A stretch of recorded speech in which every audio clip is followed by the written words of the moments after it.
Hey everyone, in this video, I'm going to show you how to manage employees in SAP. Let's get into it. First, open the worker data file. Open your main business program, go to your worker records area, and select the name of the person you want to update. Double-click on their name so their full file opens up in the middle of your screen, because you cannot make changes to a person's file without opening it first. You have to pull up this record so the system knows exactly whose history you want to look at. Without this step, you would just be looking at the blank home screen instead of updating your team list. Next, go to the Membership tab.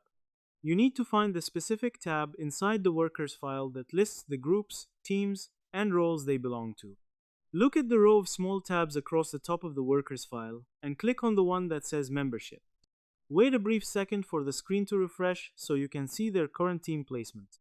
It takes you away from general information like addresses or phone numbers and moves you directly into their job tracking area. It ensures you are in the exact right place to add a brand new position or change an old one.